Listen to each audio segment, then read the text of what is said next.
Hey, what's going on? Welcome to the Eye Test. I'm your host, Mark Coles, and I'm with my co-host, Shawn Williams. How you doing, sir? Doing great, man. How you doing? Hey, man, I'm doing all right. You know what I'm saying? Another week in the books. Football week one is in the books. So I'm excited. I'm ready to talk about it. So I don't know, man. Let's just do it, man. Ain't nothing Let's else. just jump into it, man. Let's Yeah. go. So listen, man, week one of NFL season is in the books. And honestly, man, it was probably the most exciting thing that I've seen in a while. And it seems like everybody around the world seemed to be excited for it, except for a few crotchety old men. Because in our last episode, I don't know if you saw it, Shawn, but we had some comments where like people was like, boo NFL, down with these it, it, guys. it, it, it always amazes me that somebody will go out of their way to say, hey, man, we don't want nothing, no NFL in my house, none of this stuff. And they clearly have NFL up on Facebook, on their phone, or on their computer. It's clearly in the house, Mark. I don't know if they're confused or not. I don't know what they're doing here, but I'm like, I how feel did like these are the type of people that would possibly pay money to go to an NFL game just to boo and tell them that it's trash. I don't know who's winning in that scenario, Mark. I don't understand it because it was like, well, why did we show up in your algorithms if you don't like the NFL? Because our episode literally says the NFL is back, and that's it. Hey, look, yeah, they clearly because they weren't even just saying NFL. Some people said all sports, and it's like there's no way this would have popped up on your feed. Right? Like, why do?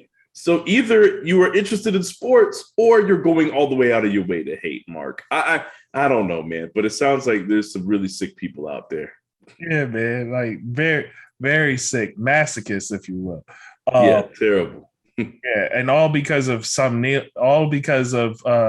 kneeling and political protests. Well, you know what, Mark? I'm glad that you brought that up because I feel like this is something that I noticed, a subtlety that I noticed, because I can't watch the NFL and just watch one game. No, I turned on multiple games. I had Red Zone on, Mark. I had the Niners game on. I had the Colts game on.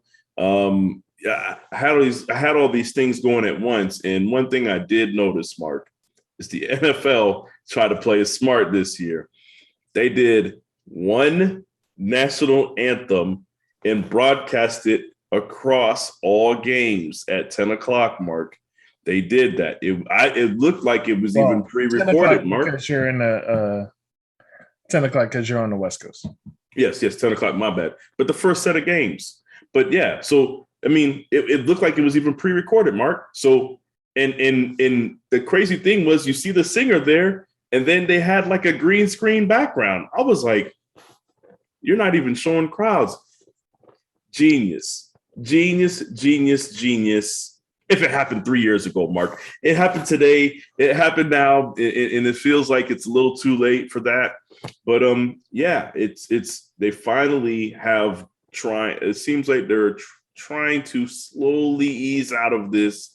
Hey, we're going to try to make money off of patriotism business, but we'll see how it works out for them. Me personally, I'm not a person who sits down and watches the national anthem before the games anyway.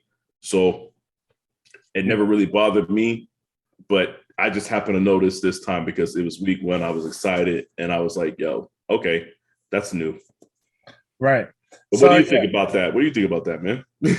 Listen, honestly, I think about it as much as I watch the beginning of games. And I did like what you're talking about. I didn't even know that happened because I don't turn on the games until 1:15. Like when all that stuff is out the way and they actually finally really do kick it off, that's when I start watching football. It was probably about 1:10 when that was happening. I was afraid I was missing the kickoff, and I got there a little early, and I watched about 10 seconds of the anthem. And that's when I was like, oh, okay, I got time. Let me go ahead and use the bathroom now. You know what I'm saying? I started grabbing my beer. Like, I wasn't sitting there watching it. Nobody cares. No, at all. Like It's like that scene, from Jurassic Park. See, nobody cares. Nobody cares. Like, nobody give a damn what y'all doing with the national anthem. Nobody ever cared to begin with. And that's the point. So, but I just had to point out that little tidbit. They're still trying to appease to both sides when neither side cares anymore. Well, yeah. That's what I'll say. More or less. But, all right, let's get into this, man. Yeah, but let's get into it because clearly nobody cares about the protest this year because some of the highest ratings ever for the Thursday night and Monday night game ever. Thursday night's game was almost as much as the Super Bowl, I believe. And it was 22.6 million people that tuned in for that Thursday night game.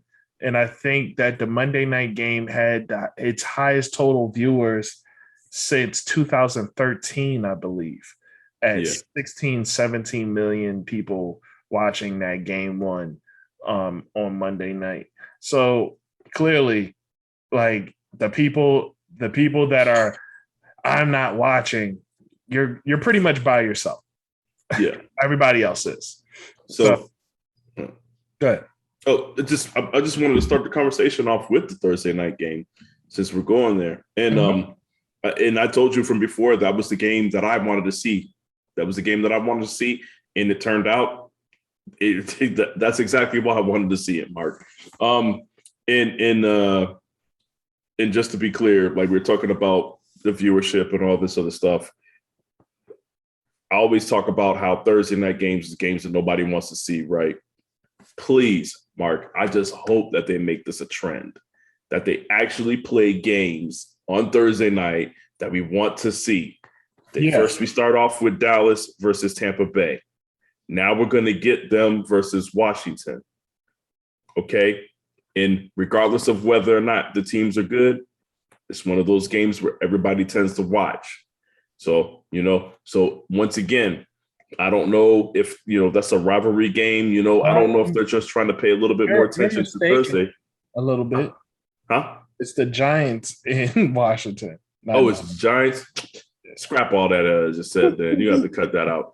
But I thought it was Dallas. My man. Oh, no. Nobody wants to see that. Well, it looks like NFL's back to the old tricks. Fuck it. Maybe just got a little taste of it in week one then. Terrible, Mark. I'm upset now. But seems like let's just get into the game. All right. So it's Tampa Bay versus Dallas. Man, it turned out to be everything that I thought it would be and a little bit more. I had questions about Tampa Bay's defense.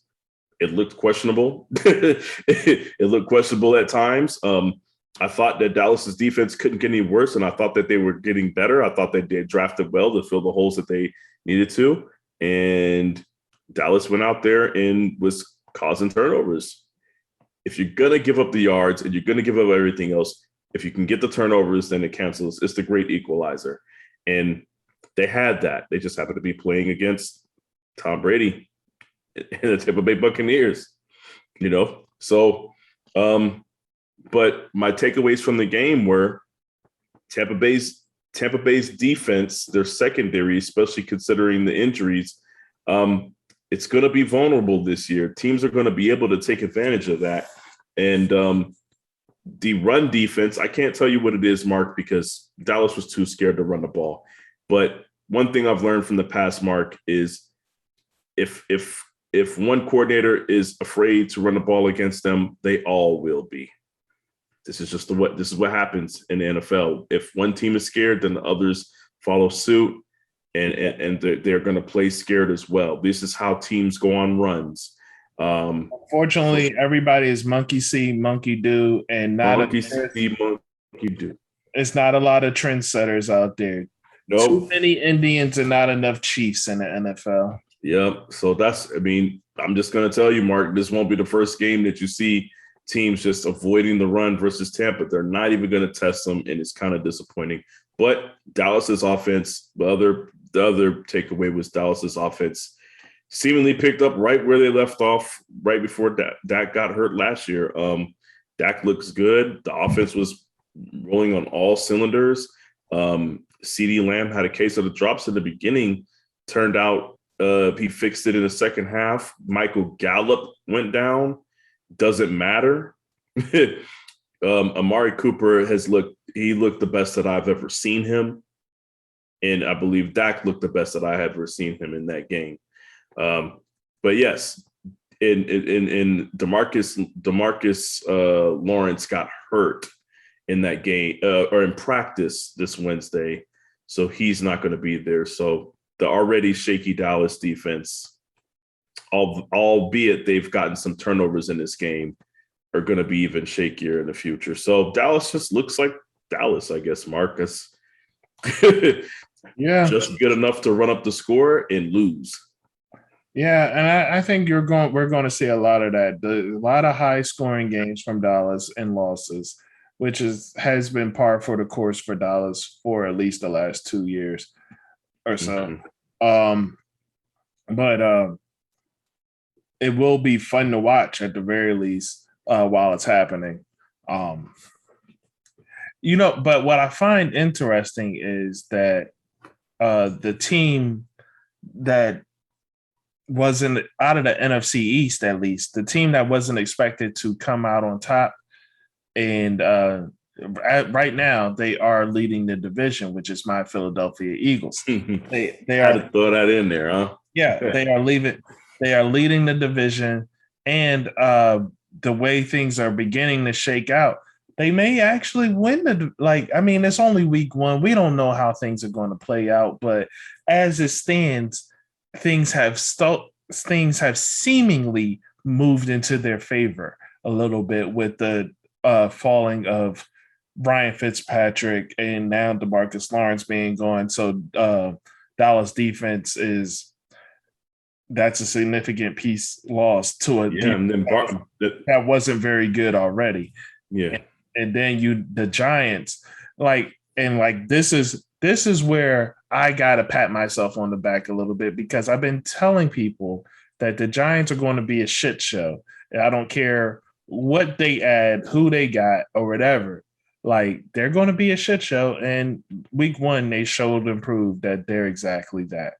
And I don't see that changing at all, because, it wasn't like they were playing world beaters and they got their asses handed to them in week 1. So, matter of fact, let me just pull that up again, their week 1 opponent here.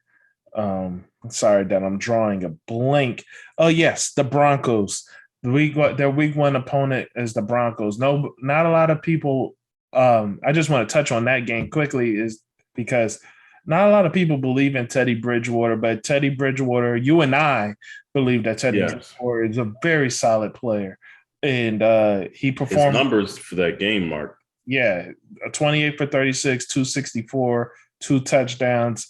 And he looked like he was having fun out there. That's the big thing. He looked like he was enjoying himself. And that was dope, man. I just have to put this out here, Mark. Those are the best numbers if you're talking about efficiency and things of that nature. Those are the best numbers from any Broncos quarterback since Peyton Manning was playing.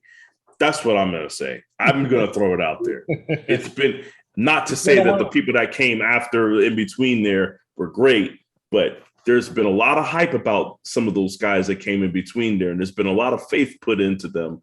And lo and behold, you got this guy that everybody's been. Well, Drew Lock has had a game or two where he's shown out. Well, not that level of efficiency, though. That's why I mentioned that, because Drew Lock has had some games where he's gotten you 200, 300, 200 plus, 300 yards, whatever. He's had those games, and he's had games where he's looked good. But I'm gonna tell you right now, just from start to finish, he ain't had a game like this. But once again. So I'm just glad to see Teddy Bridgewater in the starting position. I do understand that he was playing against the Giants, but I've watched the Broncos play shit teams and still not look good offensively. So, well, speaking of Teddy Bridgewater, it made me like I just thought of this just now. I find it interesting that Teddy Bridgewater, a guy that has always been efficient, always been able to throw the efficient pass and play well, but was seemingly like pushed around the league and forgotten about. Uh, he came out and showed improved, and and then another guy in Houston, Tyrod Taylor, did the same. And he is yet another person that has been pushed around the league, different places, and uh, nobody ever really believes in him. And just seemingly because like there's these teams are in flux, they ended up with a starting job, and now they have an opportunity here. And it's in week one, at the very least, they finally have they showed they showed up. They showed up and showed out. Both both people. So I don't know. What do you think about that? Um, man, I think it's interesting, man. Just to throw out another fun fact, all of the West teams won, AFC West and AFC and NFC West, both won all their games. But I mean, Tyrod, Tyrod out of that group is probably the one that was least expected to win. Um, so it wasn't just, I mean, you could look at the Broncos situation and say, okay, look, Teddy, we expected you to win. We didn't really care who was at quarterback. We expected the Broncos to win that game. But Tyrod wasn't expected to win that game. He wasn't expected to win that game so handily either. So I'm very impressed with Tyrod Taylor. I don't know if this is going to turn into a real chance or opportunity for him, but I hope that he's able to enjoy the moment in a way to where they don't bring in somebody or try to get him to sit at any time during the season. I want to see a full season of Tyrod Taylor at quarterback, Mark, and that's something that we haven't been able to experience since he was with Buffalo. No, we haven't, and I'm looking forward to it. And speaking of the fact that he wasn't expected to win this game, uh, and not especially not handedly, who do you think that says more of? Do you think it says more of the Houston Texans, or does it say more of the Jacksonville Jaguars and their new head coach in the results of this game? Mm. Look, I'm not giving no credit to Houston. The whatever credit that goes to Houston in this scenario, it goes to Tyrod Taylor and whoever decided to hand the ball off all those times. That's who it goes to. That's it. I'm not giving any other credit outside of that. I don't know who's responsible for the play calling, but that's what I give them credit for. And Jacksonville did play a part. I do feel like Urban Meyer is getting out to a rocky start here with the Jacksonville Jaguars. I mean, everything in my mind said this is a recipe for disaster.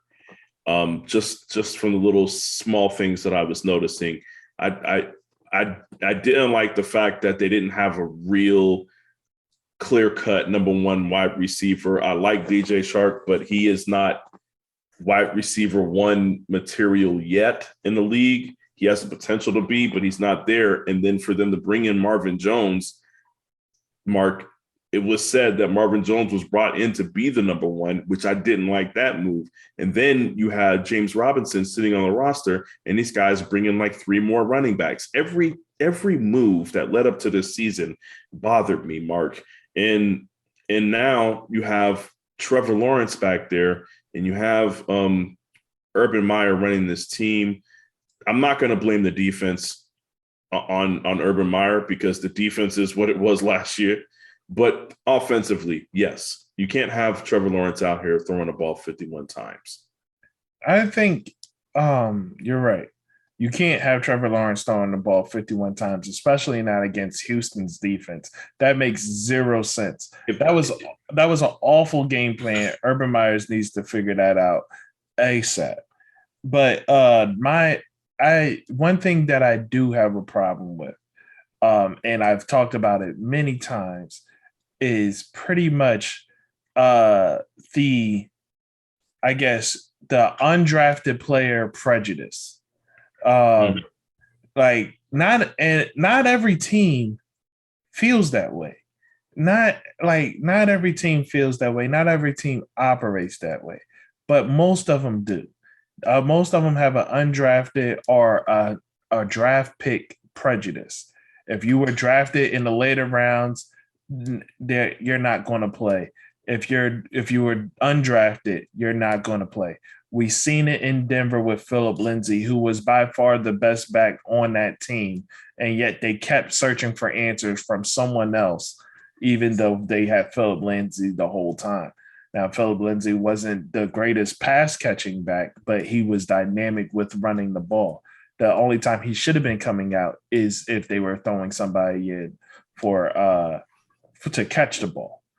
But they kept looking for somebody else and kept stifling what he was able to do.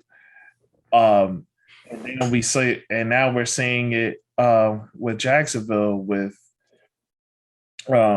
James Robinson, because down they have Carlos Hyde, and they drafted a number one. They drafted a running back in the first round when they probably should have drafted an offensive lineman or something like that to help their quarterback. But these are the things that happen. Even though James Robinson he was in the top 5 of running backs all last year. He showed that he could pass, catch, and run.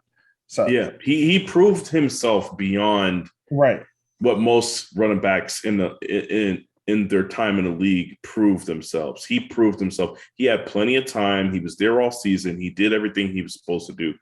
And they bring in a veteran, and then they draft a running back. Right. Like one of the best running backs supposedly in the draft. Like they didn't just draft some guy. Like, no.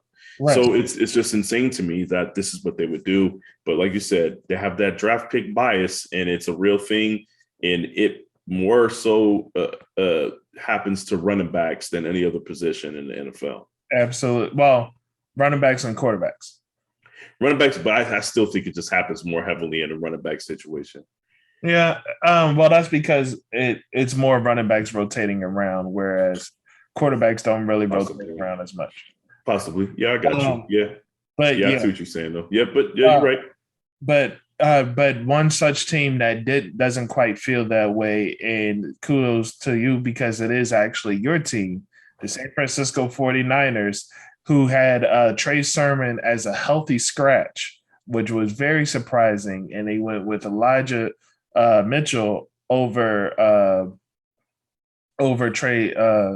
Sermon, and seemingly it was the right choice.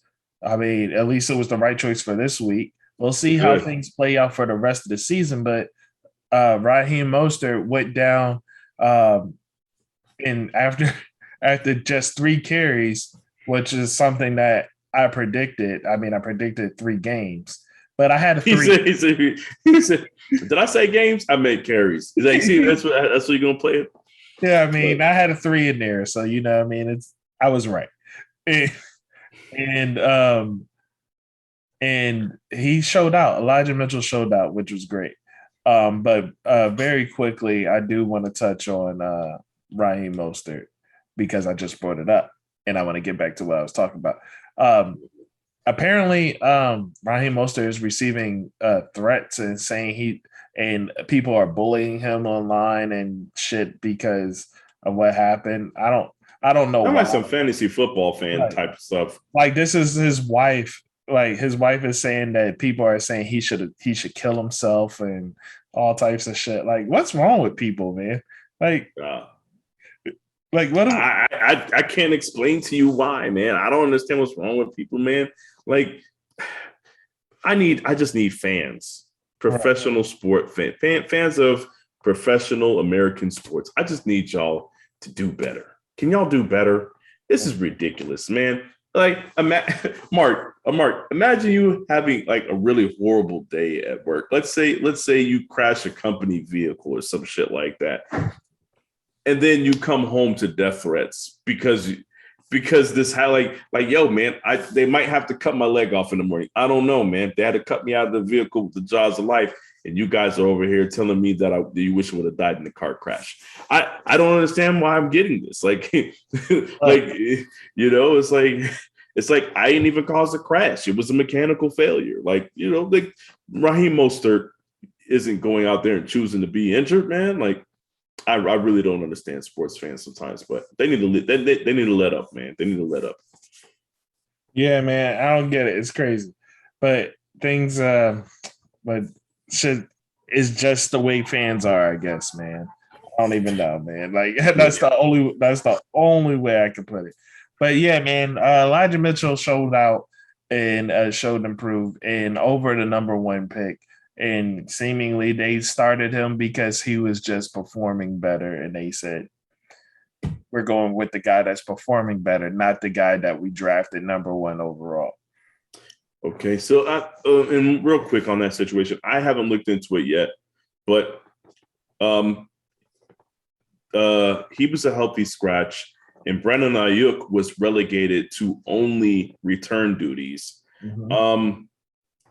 Don't know what was up with either of those situations. People are just making up stories at this point. Somebody said something like, what are the chances that they fought in practice or something? I don't know. Nobody knows. The one thing that the Niners camp has been really, really great about since John Lynch has arrived is nothing leaks out anymore, Mark. I'm a Niners fan, and I can't tell you what the hell is going on sometimes. So I don't think we're ever going to hear why. All I'm curious to see is if Trey Sermon is going to be starting like everybody expects him to. Mark, I'll tell you, as good as Mitchell did, Trey Sermon is more dynamic, and that's why we have him. Well, obviously, I mean, yeah. So Trey Sermon should be starting this week, and then to not have Brandon Ayuk, I honestly believe that for both of these scenarios, it's one of those things where it's like, if let's say something happened, they got to punish these guys. Hey, look, we're playing Detroit week 1. This is the week where we could do it, and it's not going to have any bearing on the outcome of the game, seemingly. So, but I don't know. Don't matter. I'm just hoping to see my full roster. I guess minus Raheem Mostert. I'm hoping to see my full roster next week. So, Niners, we got to do better on defense. We got to close these games out. We can't let people come back on us like that. Yeah, speaking of the Niners and the comeback, that was a wild game. The Niners almost lost that game for you, man. Like, yeah, I was excited for them to lose, honestly. Like, well, I know you was, Mark. You all know you was salivating. Look, man, not today. I was excited for it, not because of you, though. I was excited for it because of football. Like, that would have just been an outlandish thing to happen in football. Look, I wasn't trying to be front page. I didn't want my team providing front page material, Mark. I did not want that from my team, man. So it was good to see that they got the job done. They closed it out. Deebo Samuel, shame on you for dropping that ball, putting that ball on the ground. I had a Niners fan try to talk me down, Mark. Like, well, he was trying to get the first down. We needed to get the first down. Well, he just caught the ball. It was in trap. Look, man, even like if I'm a yard away from the first down, Mark, and I see any type of daylight, guess what I'm doing? I'm falling my way to the first down marker. That way to make sure that nobody touched me. And even on the way there, guess what I'm doing? I'm tucking the ball. It's the end of the game. They have to get the turnover. Of course they're going to try to punch it out, man. I was very disappointed in Deebo Samuel. He made a ridiculous face after the play when they showed him on the sideline. I changed my profile pic to that picture. If y'all want to see it, I'll even throw up the picture on the Eye Test Network Facebook page, just so y'all can see the ridiculous face that he made. That face is going to be burned into my memory for the rest of the season, Mark. Anytime Deebo Samuel does something crazy, that picture's going to be right here, man. But luckily we recovered from that, so I'm not going to give him too much shit right now. No, I definitely understand. But man, that was a great game though. Mm. Um, Jared Goff in the second half of that game looked better than I expected him to look, but I still don't know what that is because I don't know if it's because your team completely took their foot off the gas and took the key out the ignition and then threw it into the field. Like that's what it seemed like. That's what it seemed like to me. Like, you know what I mean? Like, so I don't know if this is a true showing for Jared Goff or if your team just said, fuck it. It's the end of the game. Yeah, I refuse to buy into Jared Goff being a legit NFL quarterback, but that's just me, Mark. That's just me. What other games? What other games stood out to you since we're just going down this rabbit hole? Well, see, like another game that stood out to me, obviously, was the game that I was looking forward to was the Eagles, man. The Eagles legitimately looked amazing in week one. I mean, granted, it was against Atlanta. I hear Atlanta has the tendency to do that. Yeah, granted, it was against the Atlanta Falcons, but still, man. Uh, you know what I mean? Maybe it's King of Diamonds. Like I don't know what it is out there, but like maybe it's too much King of Diamonds on Saturdays or something. But like these players, man, they not getting it together. Like Atlanta is not getting better. Like that's my issue. Like Atlanta looks terrible out there. I feel bad for Atlanta sports fans in general. I just don't. It's terrible. I saw somebody just today say that they will never see their team win a Super Bowl as long as they're alive. And I'm like, dog, you're like 32.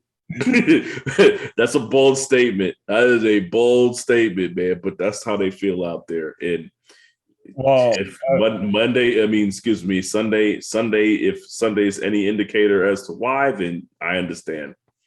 well, as an Eagles fan, there's a lot of people that lived full lifetimes without seeing the Eagles reach a Super Bowl. Um, I'm glad that I can say that I've witnessed it. Not only witnessed them get there, you witnessed them win. So that's Right. yeah. So back to this game, the Eagles and the Falcons. It was a 32 to 6. In this game, Jalen Hurts, the guy that I was looking forward to, was 27 for 35, 264 yards, and 3 touchdowns. Very similar efficiency to Tyrod Taylor, but more touchdowns. Um, they look great, man. They look great.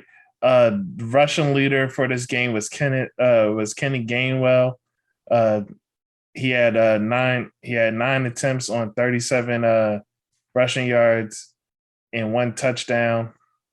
And of course, Devontae Smith, 6 receptions, 71 yards, 1 touchdown. So just right there, you could see that the ball, like if your leading receiver only has 71 yards and there was 264 yards total offense, the ball spread around. The ball moved around. The ball moved around quite a bit. And actually, I don't know why they had Kenneth Gainwell as the Russian leader. Maybe it's because he had the touchdown.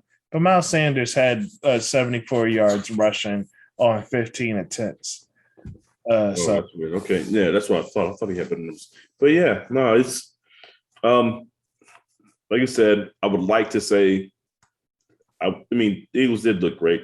This is the most balanced I've seen the offense in a very long time, Mark. Mm-hmm. And I do like what I saw from Jalen Hurts' performance. It's like night and day watching him play versus watching Carson Wentz play. That's what I'll say. So regardless of it being Atlanta, I like the things that I saw on the field, Mark, and that's what I'm trying to hold on to. So Atlanta, I can't even begin to tell you what's wrong with their offense, but whatever it is, Mark, they got to fix it, and they got to fix it fast. Yeah. Because this is not the only defense that they will be playing. You got to play the Saints twice a year. What are they going to do about that, Mark? What are they going to do when they got to play the Saints twice a year and then they got to play Tampa? Now, because I have my questions about Tampa's defense. guess what? None of them involve what they're going to do against Atlanta. So, Yeah, no, here's the thing though. When it comes to this game, like I just a question of I wonder if it was the Eagles defense because the first the first quarter and halfway through the second quarter, Atlanta was like moving the ball really well. Now they got shut down in the red zone, but they were moving the ball in the first quarter, particularly really well. And at some point in the second quarter, the Eagles seemingly figured something out and shut everything down. Like, I mean, and it seemed like Atlanta just didn't have a second punch from there. Like, maybe that's the issue with Atlanta is that they didn't have a second punch after the Eagles figured it out. Like they had no second way of going well, or go to. But well, this is what I'll say. This is what the only obvious thing that I saw, Mark, was in a game like this in the past, what they used to do was just over target Julio Jones. Hey, this would be a game where Julio would get 13 catches because Matt Ryan would just be like, well, nothing else is working. I'm just going to throw to Julio. He's going to make these catches covered. He's going to do these things. He's going to get open. And I feel like what we're seeing partially because somebody took Matt Ryan's crutch away. And this is what Matt Ryan actually looks like as a quarterback. I'm not going to put it all on Matt Ryan because he was under duress, Mark. I'm sure you saw that. It wasn't somebody. Julio, Julio, who was the crutch, took himself away. Look. What, however you want to word it, Julio ain't there no more, and it's very apparent. So he hasn't quite figured out who that crutch will be. I feel like it'll be Kyle Pitts at some point, but right now we don't know what it's going to be. I don't think he knows. And I don't think the coordinators there know either.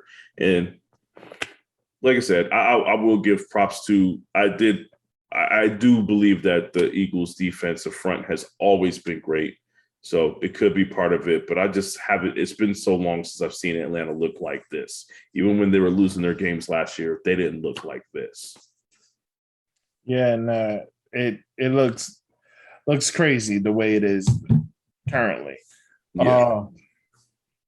So, and another game that stood out to me, or not even a game, but a player, Jamar Chase. I got to bring this up because I was not expecting much from this man, at least not this year, based on what we saw in preseason. He couldn't, like, the man couldn't catch a cold out there, as they would say, and seemingly he caught that. Well, not seemingly. On Sunday, he caught everything, and he caught deep balls that were coming over his back. He was able to track the ball through the air and still catch it. Like he was making catches. Yes. Like, and to me, Mark, the biggest thing is, I know some people like to say, well, it's preseason. Look, man, if you can't catch, you can't catch. It don't matter whether it's preseason, the off season, It don't matter what season it is, spring, summer. Like, if you can't catch, you just can't catch, Mark. Right. And that's what it looked like, So, and for him to seemingly get over a case of the drops that quickly is just, it wasn't, I don't think anybody could have predicted that. Right. No, you really couldn't have. But I found it really funny that, like, people are trying to backtrack now, like, oh, well, like, you shut the naysayers up, blah, blah, blah, blah, blah, blah. How do you feel about shutting the naysayers up? Meanwhile, they were the naysayers. Look, man, everybody was a naysayer, bro. Like, we're not going to sit here and pretend we even talked about it. Yeah, exactly. I'm going to put it out there right now. I was a naysayer. I said nay. It was me. He said, I said nay. Yeah, you know what I'm saying? Like that's why we're here talking about it now, because, like, we didn't expect this shit. Nobody did, Like, right. If anybody out here is trying to tell you, yeah, I told you. I heard people say that he was going to possibly get it together, but it was going to take him towards the middle of the season. Like, right. you guys were wrong. You guys were also naysayers. You just weren't as much of a naysayer as us, but y'all didn't believe it either, man. So exactly. Nah, man. Like, nah. It's just something that wasn't expected. Like you said, Mark. We don't know if we've been catfished. We don't know if we just been trolled. I don't know what happened. You know, but it seemingly everybody. You know, the rust that he supposedly had is magically disappeared. You know. I will say this though: if that was a troll job, that's A1 trolling. That is A1 trolling, and like that is trolling at its finest. Yeah, you can't get better than that, Mark. It has to be. Look, I don't know what to say about it. I know we're sitting here still kind of fumbling over it and talking about it, but shout out to Jamar Chase for showing up with a set of hands, with a brand new pair of hands. Right. I don't know if he had surgery on it or they did a hand transplant, Mark. I don't know what they did, man, but whatever they did, it's working. He found the little giant stick'em. He did something, man. He gonna be pissing in the cup soon. Okay, I don't think there's anything else notable about that game to say except for the fact that the Vikings lost to the Bengals. Right. Yeah. That wasn't supposed to happen, Mark. Well, I mean, when Kirk Cousins is your quarterback, everything's up for grabs, bro. It happens this way sometimes where Kirk is your quarterback. You're right. And I will say, I believe one of the reasons why they won the game was Joe Mixon was actually giving them the ball to run. Yeah. They're playing smart. Giving them the ball and run, indeed. Joe Mixon had a stat line of 29 rushes. Wow. 29 feeding him. Yeah, Joe Mixon 29 rushes, 127 yards, 4.4 yards per carry average, and a touchdown. His longest run of the day was a 19-yarder. Joe Burrow, the quarterback of the team, had an efficient day. He was 20 for 27, 74%. 261 passing yards and 2 touchdowns. The only reason why I'm really bringing him up is to show the fact that he did suffer 5 sacks though. And we all know what happened last year with like Minnesota's defense isn't something that you need to be scared of. And when you get further into the season, and the fact of the matter is that this team has to see Pittsburgh twice.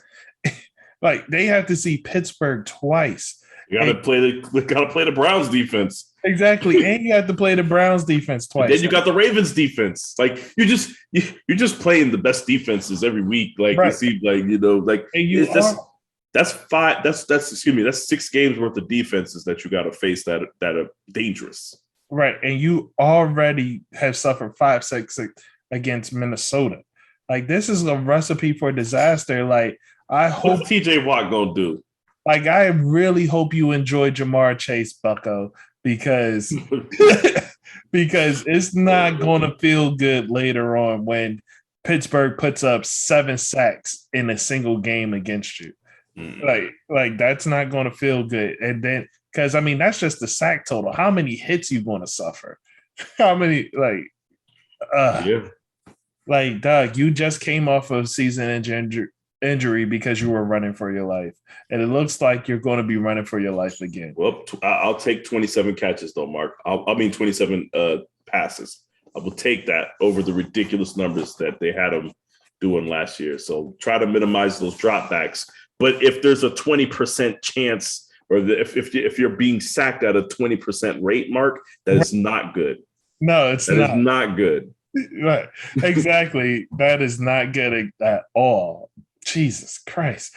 You can't be back there. You can't be back there on every 5th or 6th drop back like, oh man, what's gonna happen? Like, Jesus, man. Every 5. Wow. That's crazy. Yeah. Every 5 dropbacks, you're gonna get hit. That's wild. It's terrible. That's gotta be terrifying feeling. You get a first down and you're like, shit, it's about And that time actually, already. that's not even right because again, that's just the sacks that he Oh actually. no, that's the sacks. Like hits. Yeah, that's what I'm saying. If we talk about hits, that's probably more like 50% chance that you get hit. Like Right, like every other pass you're possibly going to get hit. I understand now why Joe Mixon rushed for 29 times. had to, He have to. had to. That's the only way you guys can protect your quarterback. All because he wanted his friend from college to be on it. His friend from college can catch balls, Mark. That's but we're gonna find out real soon. Does how much that actually matters when somebody is beating your chest in with their shoulder pad. Yeah, we'll see. We'll see. Okay. So, what are the games, anyway, man? moving on. You have the Green Bay. I'm just going to talk about it. The elephant in the room: the Green Bay Packers versus the Saints. Aaron Rodgers was doing his best longest yard performance. Please elaborate, Mark. Because man, I feel like Bucko said he out there point saver, Mark. Yeah, he had a bet. He's out there playing. Oh, man. He had a bet on the game, dog. You know what I'm saying? He was out there being the last Boy Scout and shit. Oh man, he has some debts to repay. hey, we're gonna catch him next week with a pistol tucked in his waistband, Mark. What are we gonna see? What are we gonna see?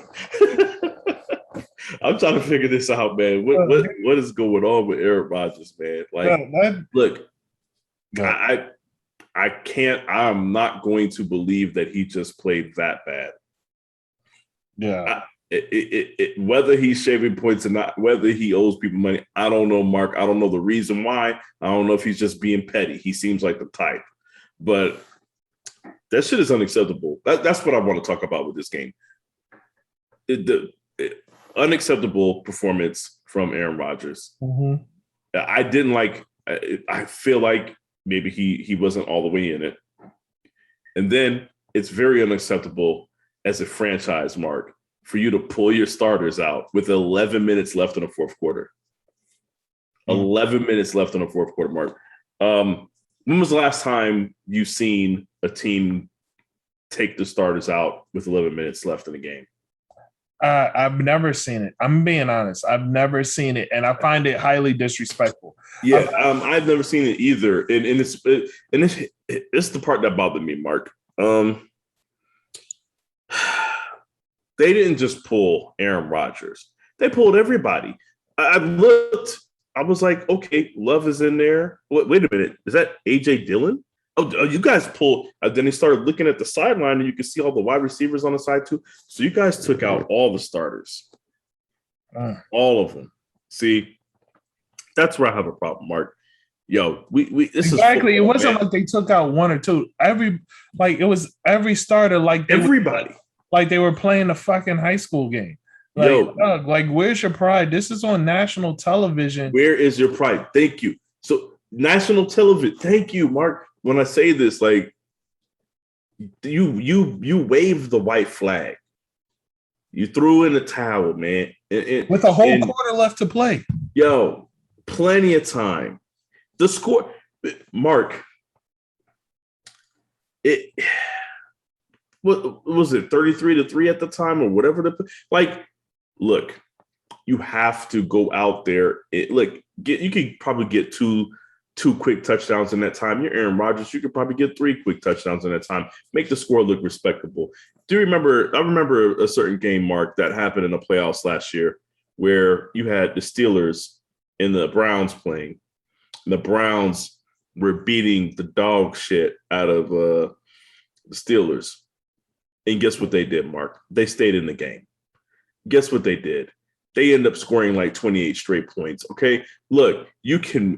Your job is to at least make the score respectable, or to at least walk off the field with your head held high. If you've ever played football before, these are things that you have heard before, and especially. Look at what Detroit just did to your team. they definitely made it respectable and damn near won a game off it. 31-10, they could have just quit, Mark. 34-10, they could have just quit. Yeah. But no, they didn't. You know what I'm saying? They showed up and they played, Mark. Look, it's pathetic, and Look it's at what pathetic for a Kansas lot of City reasons, just. Mark. It's No, pathetic for.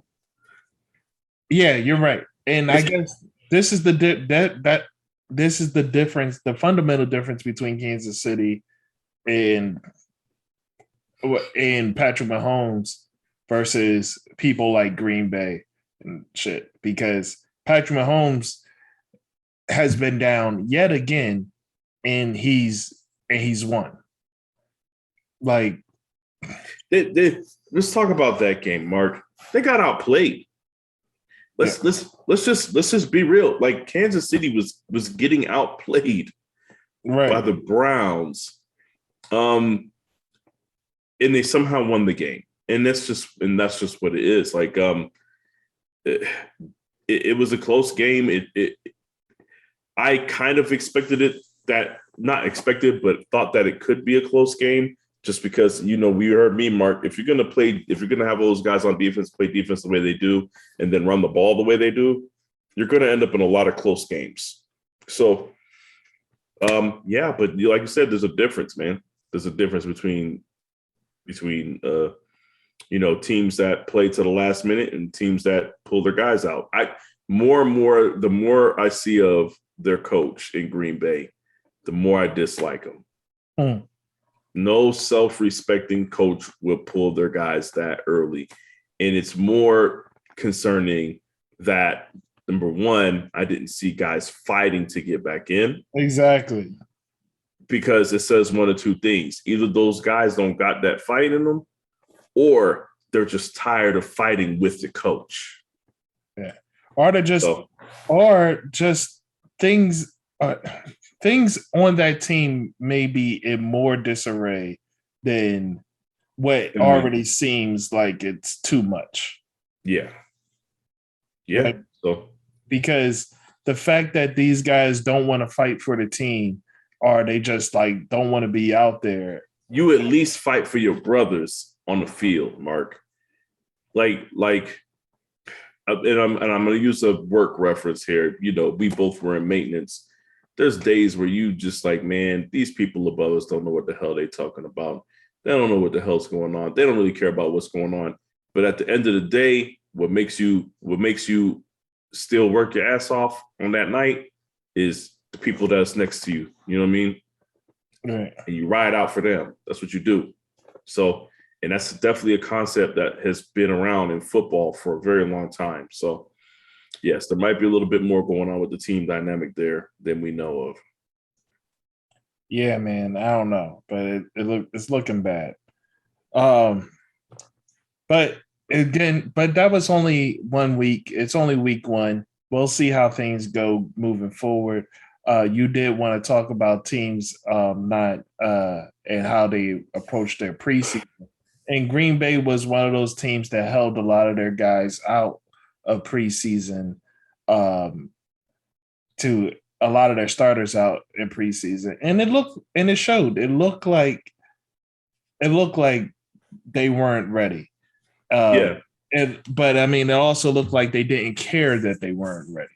So yes. So Mark, I don't know if this is a side effect, which I believe it is, but I'm not 100% sure if it's a side effect of them having a shortened preseason. What we had this year was three preseason games and a bye week before the start of the season. And what I saw, Mark, was, if I'm not mistaken, teams either took week 2 of the preseason to play their starters, or they just didn't play them at all, Mark.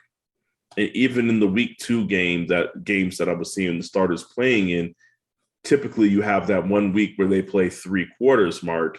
And there was I don't recall any teams really playing their starters for 3 quarters.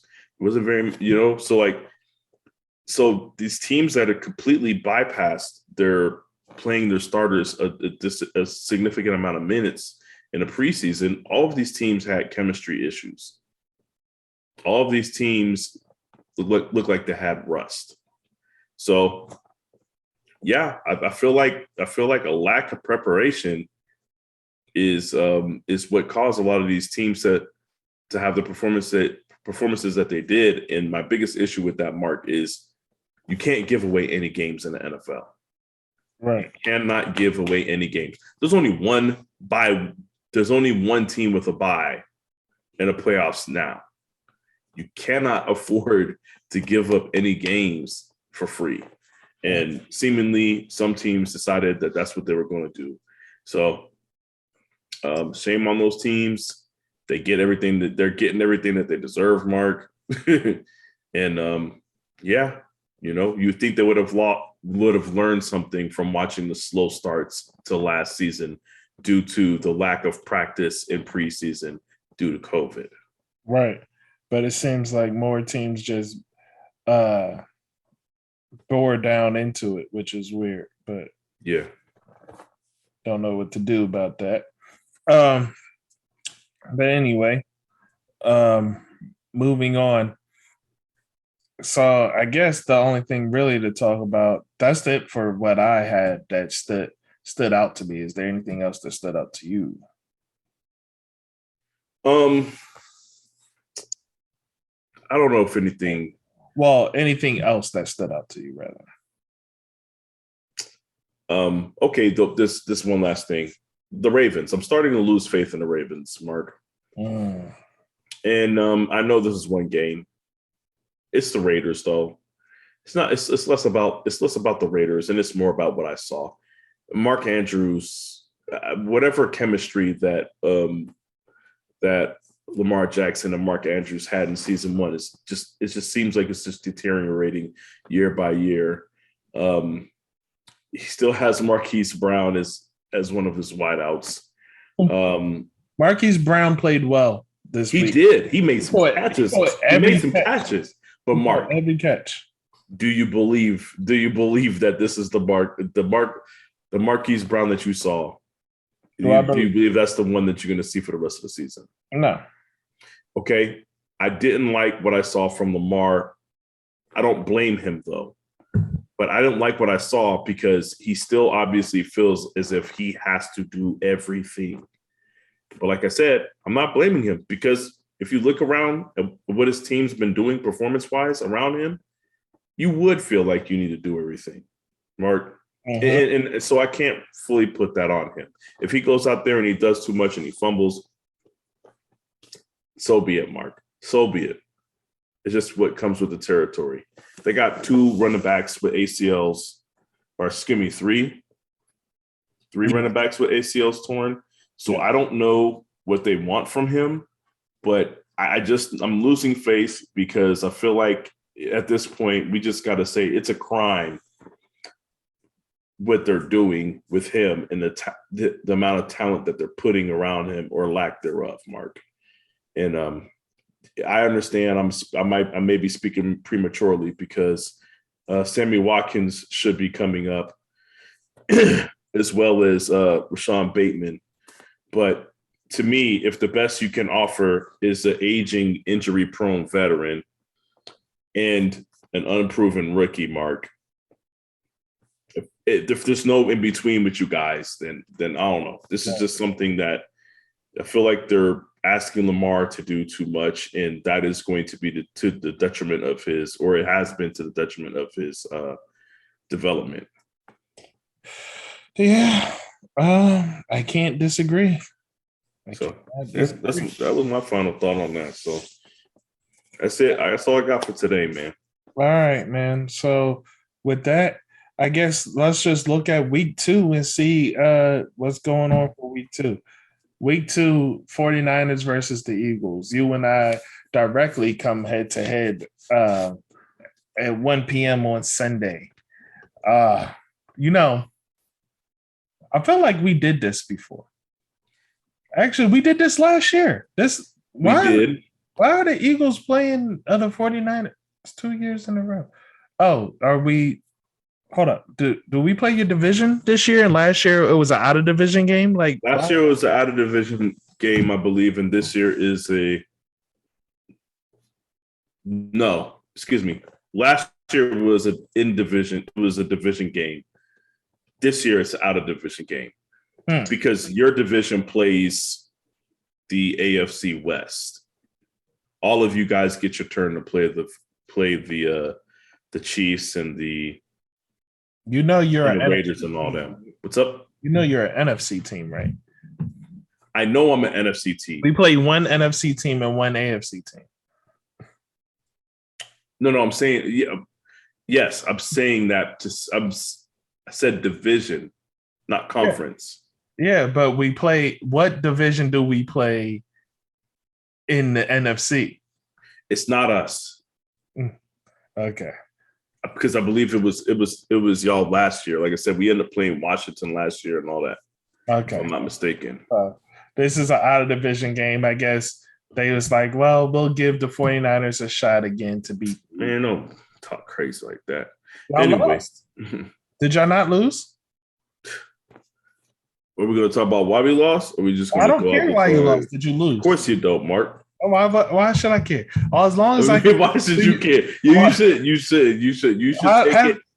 take your dubs however you can get them, Mark. Have you ever cared about how you win? If you pick up $20 off the ground, and do you care how you got it? Yeah, I do. If I lost a leg to get it, then it matters. Yeah, it matters how I got it. $20 off the ground. What are you talking about? You know what I'm saying? If somebody spit on the $20 before I picked it up, it matters, man. Look, man, you can take your dirty victory and you can flaunt it around. You know what I'm saying? That 20 got spit on it. But I got $20. Okay, if that's what you're proud about, then go ahead, Mark. You walk around with your spit on $20.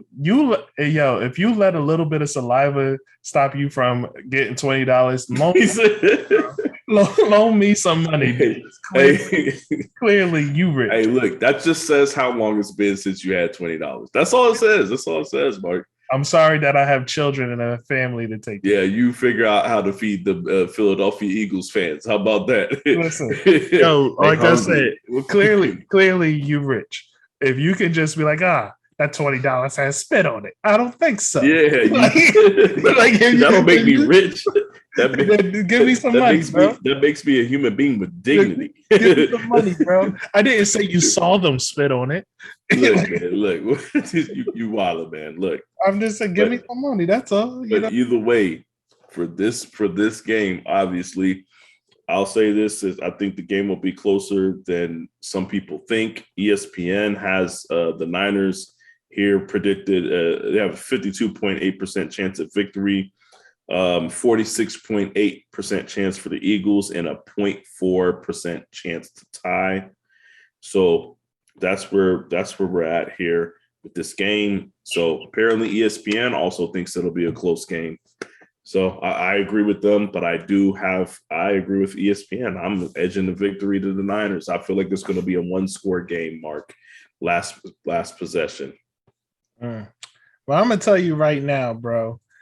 We smoking on a Garoppolo pack, you know. Look, man, Jimmy G is Jimmy G, and I know who he is, and I understand how I feel about him. But this week, he ain't gonna let me down, Mark. I got faith in him. I got faith in Jimmy G that he gonna get the job done. We'll see. I hope so, man. He gonna eat against y'all secondary. I'm not gonna. Okay, if you say so, man. Look, we could always do a live about it. You know what I'm saying? I'm around. We could always look about it. We went live last year. You know what I'm saying? When the Eagles and San Fran played, we could do it again. Look, man. Look, we could definitely have a conversation. Let's talk about it. Talk about it. We're talking right now. What do you mean? We are talking right now, man. What do you mean? Hey, we talk. You know what I'm saying? I got family coming in town. All kind of stuff. They can be in the live too. My mom's gonna be here and stuff. You know what I'm saying? Hey, look, Mom, hold up. This is rivalry week. You know what I'm saying? We got a game coming. Yeah, you know what I'm saying? That's how everyone watches football like the rest of us. Like, hey, Stop like I Stop said, we can talk about it. it. She can get on the live. Ain't nobody. I mean, it doesn't matter whether we go live, it doesn't matter whether we watch your team lose on live or not, Mark. I mean, as long as my team win, I don't care. So it's whatever, man. If you want to broadcast your tears, we can do that, Mark. I mean, last week, everybody watched your tears. We watched you cry. Look, man, all I'm saying is we can broadcast your tears if you want to, man. Clearly, you must have felt bad about my team losing last year, so you're here to get on cam and watch your team lose this year. Thank you. You're a great friend, Mark. All right. You're a hell of a guy. That's the best you got? You're a hell of a guy, Mark. Let me tell you something. I don't listen to what those other people say about you. That's the best. If that's the best you got, then you hurting for insults, brother. I'm not hurting for nothing, man. Not at all. All man. I know, man. Listen, we got a healthy team this year. A healthy team right now, man. No, you don't. We lost Mostert, and we're still going to give it to y'all. You lost Mostert. You lost Jason Verrett again. Yeah, I know. Look, man. What are you talking about? Jason Verrett has always been injury prone. Look, man, we got our hitters up front that matter, and that's what matters, Mark. We got our linebackers. Look, man, don't do that. Don't do that. We out here eating doves, dog. What are you talking about? Jameis Winston on deck. Like, you know, that man had the most ridiculous stat line. 5 touchdowns, 173 yards passing. Get the fuck out of here. Listen, bro. Listen. I don't care how we do it, but we gonna bust your ass. Like, that's just how it's gonna be. It's the way it has to be. So man, that's crazy talk, but we'll go with it. Okay, well, like I said, ain't nothing to it but to do it. You know what I mean? Crazy talk, crazy. Like I love to see you like just sit there in disbelief and shock on live. You know what? I might go back and watch that video today. Like, you might want to go back and watch that video because there ain't gonna be nothing like that this year. You know what I'm saying? Like, you're not gonna be playing against a third string quarterback and a 4th string running back this year. So understand that, Mark. You won't be playing against the 5th receiver, the 5th wide receiver of the depth chart either. So you say so. Just letting you know. Okay, it's gonna be a little bit different. Okay. If you say so. You know what I'm saying? It's not going to be Jordan Reed out there this year. It's going to be you have to see George Kittle this year. Mark, it's different. Now you can sit there and pretend if you want to, Mark, but that's fine. You can give your fake, whatever. Like, all right. You know what it is with George Kittle. Yeah, I know what it is. Mm-hmm. Yeah, okay, we'll find out. Yeah, you know exactly what it is. It's all good, bro. Don't worry. I ain't tripping. Like I said, man, I'll holler at you on Sunday. See you. Let's do that. Yeah. But any other games that you looking forward to besides hoping and praying for your team? Hoping and praying for my team. It's a wild statement. Yeah. I want to see Jets Patriots. I really want to see how the Jets defense holds up. We know what their offense look like hot garbage, but I want to see if their defense holds up against the Patriots. I want to say the only other game I want to see, once again, here we go. I want to see Chargers Cowboys. I honestly think it's going to be another shootout. I'm trying to see how good Justin Herbert can look against a trash defense. Wow. Well, I mean, Chiefs Ravens should be another good game, but yeah, I'm more interested in the Chargers Cowboys game. Yeah, man. It's going to be interesting. I think this week is going to be really interesting. I'm looking forward to the Bengals game myself. Bengals Bears game, largely, like I said, because of that. I want to see what happens when you play a better defense than the Minnesota Vikings, and they're going up against the Chicago Bears defense. And man, if they send the blitz packages with Khalil, That's going to be, oh boy, that's going to be interesting. Yeah. And I'm looking forward to seeing the Texans and Browns, to seeing if the Texans are the real deal or if it was just that Jacksonville is not at all. Like, you know what I mean? Like, yeah. I really want to know. I will say this. I like the Texans head coach approach. It seems like he got that team behind him no matter what. So like, and with the turmoil that's going on with the team with Deshaun Watson and then him not wanting to be there and stuff, it seems like this team is rallying around their new head coach. And I want to see if that's true, if that holds true and that continues. Yeah. Another game I want to see is the Jaguars versus the Broncos. Just because I want to see the Jaguars, as the English people would say over there. I want to see if they're able to recover, or if Urban Myers is really just a ticking time bomb and is falling apart, man. Look, man, the Jaguars are looking more like the Shaguars. You know what I'm saying? The people coming over there to get their stuff off. That's what it looks like to me. But but we'll see. We'll see. Well, as much as I dislike Urban Meyer, I couldn't have predicted them looking this bad in week 1. So I think part of it was like they look so bad defensively. Like, oh no, the defense gave them nothing. So but the defense ain't going to give him nothing. So he has to work. You have to work around that. You have to figure it out. You got to just walk into it like every day, every week, somebody's going to bust your head. On the other side of the ball, you have to have the offense going. Right. Yeah. Exactly. You have to. So with that, I think I'm pretty good for this week, man. We covered the games that we're looking forward to. We covered things that happened last week. Anything else you got? No, that's it. That's all I got. All right. Well, with that being said, we're going to close this one out. It's a fairly short one, but that's all right.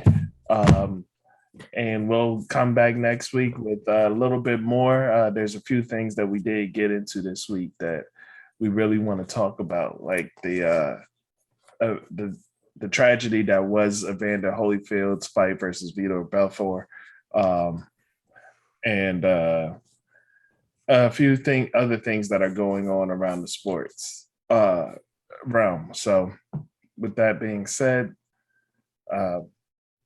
time to get out of here on this one, though. So, with that, I ain't got nothing else, but love y'all, respect y'all. Thank you for joining us. Link, like, subscribe. Peace.